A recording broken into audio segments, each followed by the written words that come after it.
Picture this for a second. It is 9:30 at night. You are sitting in your living room, and out of nowhere, your chest tightens like somebody dropped a concrete block on your sternum.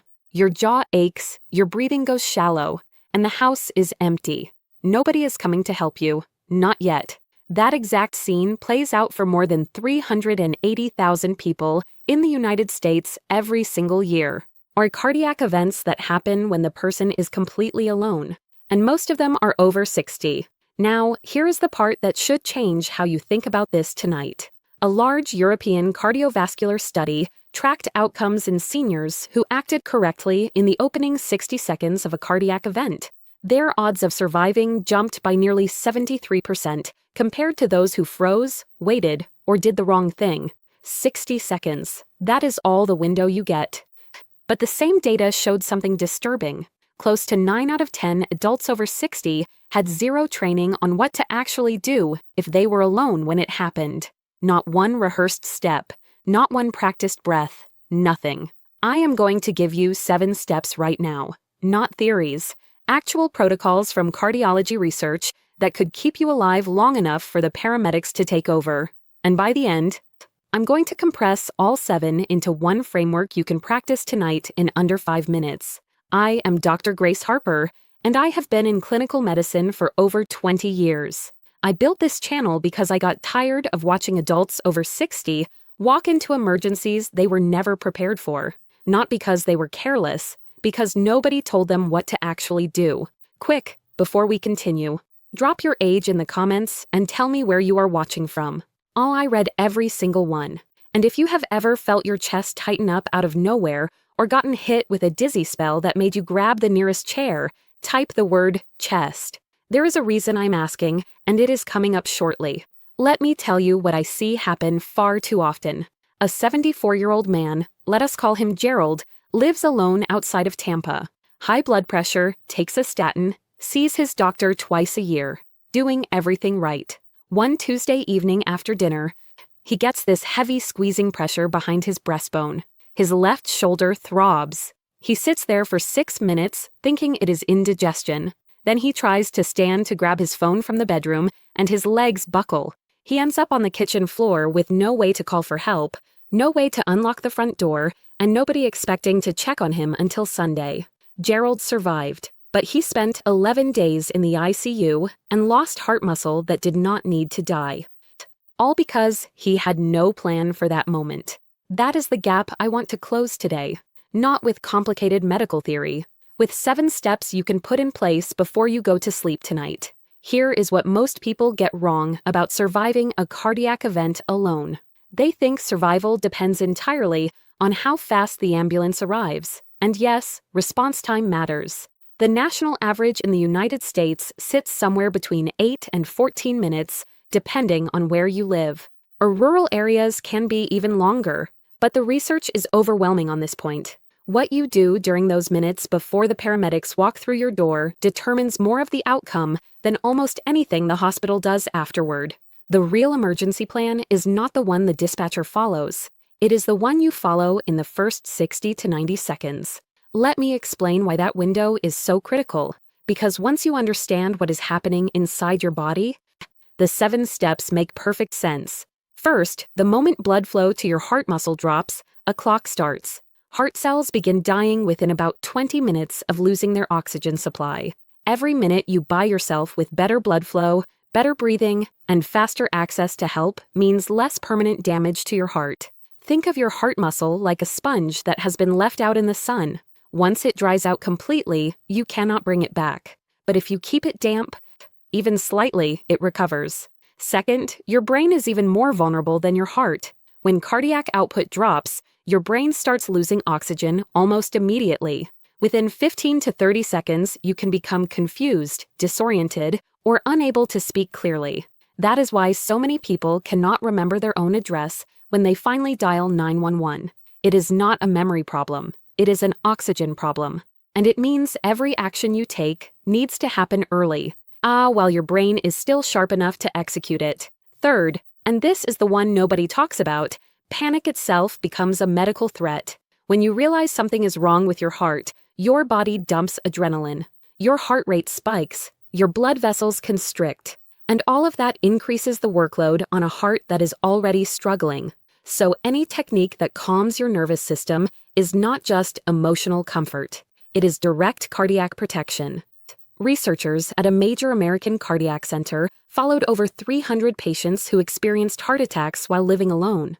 The ones who had a pre-rehearsed action plan, even a simple one, had 47% better survival outcomes and significantly less permanent heart damage. Not because their hearts were stronger, because they did not waste the first 3 to 5 minutes in confusion and panic.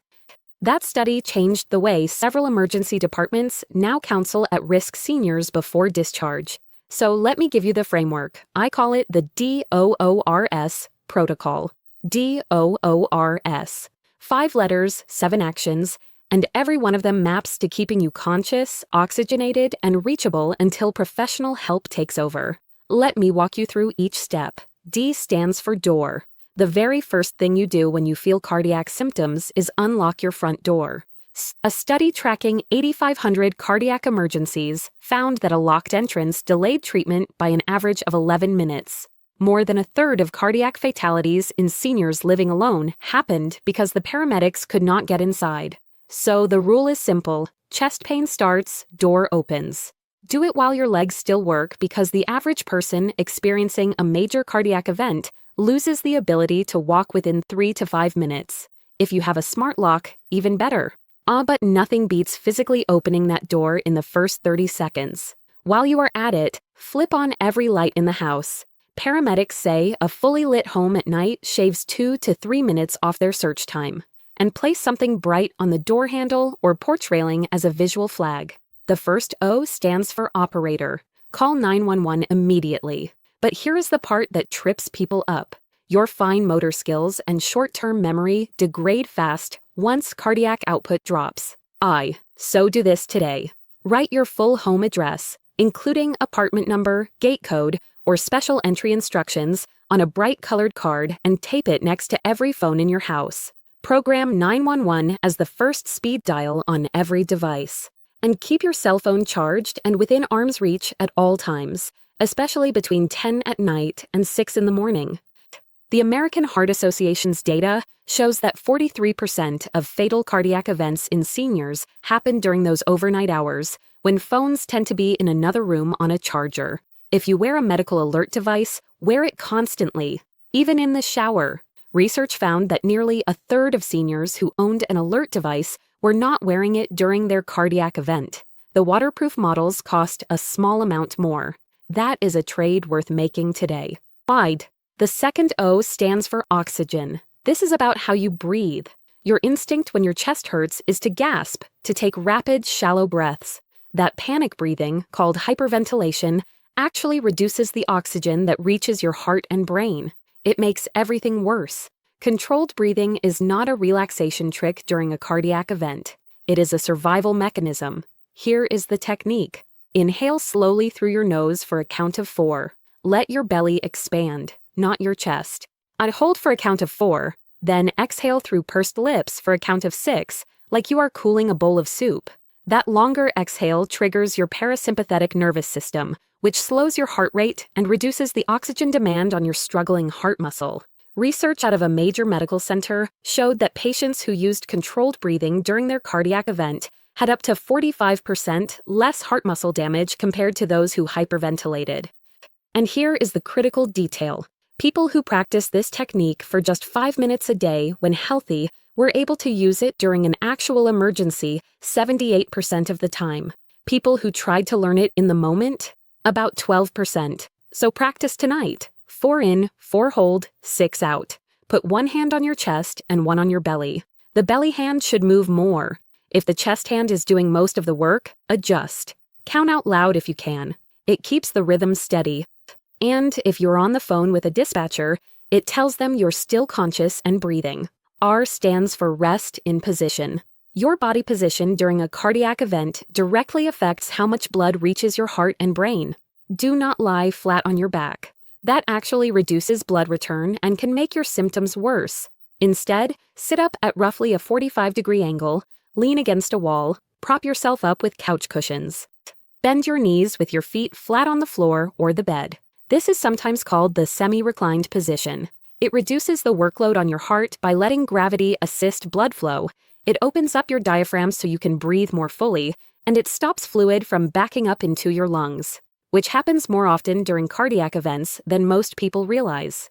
One study from a Japanese university found that patients who maintained this position had 35% better oxygen saturation than those who stayed standing or lay completely flat. If you start to feel faint, lower yourself to the ground, slowly using furniture for support. Once down, roll onto your right side with your left knee bent for stability. This recovery position keeps your airway open and prevents choking if you vomit, which happens in roughly 30% of cardiac events. Loosen anything tight, undo your belt, unbutton your collar. Cardiac nursing research shows that alone can improve blood oxygen by up to 8% during distress. Keep the room cool. Overheating makes your heart work harder when it is already compromised. S stands for swallow and sustain. This covers 2 medications that can buy your heart critical time. First, aspirin. Most people know they should take aspirin during a heart attack. Very few know how to take it correctly. When a coronary artery gets blocked by a clot, aspirin makes your blood platelets less sticky, slowing the clot from growing and letting some blood squeeze past. A landmark trial involving 17,000 heart attack patients found that aspirin taken within the first hour cut the death rate by 23%. But here is the part almost everybody gets wrong. You need to chew it. Chewing breaks up the coating and increases the surface area, so it absorbs through the lining of your mouth instead of waiting to dissolve in your stomach. Research showed that chewed aspirin reached effective blood levels in about 14 minutes versus 26 minutes for a swallowed tablet. When your heart muscle is starving for oxygen, those 12 minutes are enormous. The correct dose during an acute event is 325 milligrams. 1 regular strength tablet or 4 baby aspirin. Even coated tablets, chew them. The taste is terrible. The benefit is worth it. Keep non-coated aspirin in several spots around your house, in your car, and in a bag you carry daily. Check expiration dates every 6 months. And this is important if you're already on a daily low-dose aspirin for prevention, typically 81 milligrams. That is not enough during an active event. You still need the full 325 milligram dose. However, if you are on blood thinners like warfarin, talk to your doctor now, before an emergency, about what your specific aspirin protocol should be. Second, nitroglycerin. If your doctor has prescribed it, this medication can be profoundly effective in the first minutes of a cardiac event. It works by rapidly widening your blood vessels, which drops the workload on your heart and improves flow through partially blocked arteries. A large British study of 12,000 patients showed that early nitroglycerin use reduced mortality by 35% and cut the extent of heart damage by as much as half. Here is the correct way to use it. Sit down first. Never take nitroglycerin standing up because it can drop your blood pressure fast enough to make you faint. Place 1 tablet under your tongue, not on top. The dense network of blood vessels beneath your tongue absorbs it quickly. Do not swallow it. Let it dissolve, usually 20 to 30 seconds. You may feel tingling or a mild burning. That means it is working. Wait 5 minutes. If your symptoms have not eased, take a second tablet. Wait another 5 minutes. If you still have symptoms, take a 3rd tablet and call 911 if you have not already. Never exceed 3 tablets in 15 minutes. Research from a major Cleveland hospital found that patients who followed this exact dosing sequence had 67% better outcomes than those who took it haphazardly or spaced the doses too far apart. Store it in its original amber glass bottle, away from heat, light, and moisture. Replace it every 6 months. And here is a detail that could save your life. If you take medications for erectile dysfunction, drugs like sildenafil, tadalafil, or vardenafil, you absolutely cannot take nitroglycerin within 24 to 48 hours. The combination can cause a catastrophic drop in blood pressure. Keep a card in your wallet listing every medication you take so paramedics know what is safe. If you are finding this useful, take 1 second and hit that subscribe button. I release new evidence-based content for adults over 60 every week. And tap the like button so this reaches more people who need it. Let me tell you about a woman I will call Margaret. 71 years old, lives alone in a second-floor condo outside of Chicago.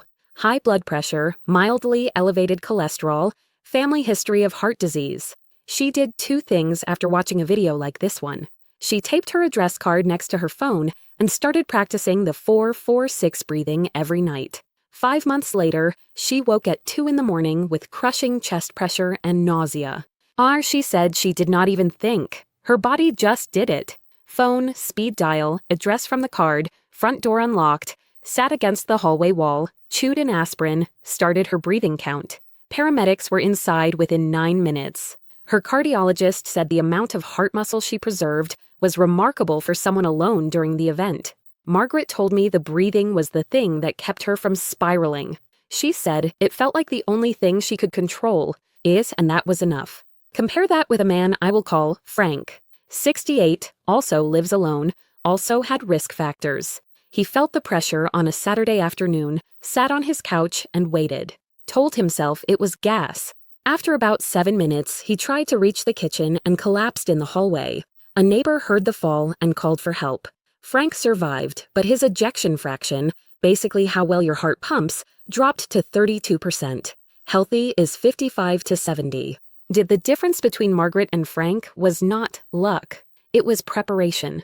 Now, let me be clear about what these steps can and cannot do. They are not a cure. They are a bridge. Their entire purpose is to keep you alive and minimize damage during the 8 to 14 minutes it takes for an ambulance to reach you. If you start practicing the breathing tonight, it will feel awkward for the first few days. By the end of the first week, it becomes automatic. By week 2, you will be able to drop into the pattern without counting. That is when it becomes a real tool you can deploy under stress. The address cards, the D.O.O.R protocol, the aspirin placement, those take 10 minutes to set up this afternoon. And the conversation with your doctor about nitroglycerin or your specific medication interactions, schedule that this week. Do not wait for a reason. A few important cautions. Everything I have shared here is general educational guidance based on published research. It is not a prescription tailored to your specific situation.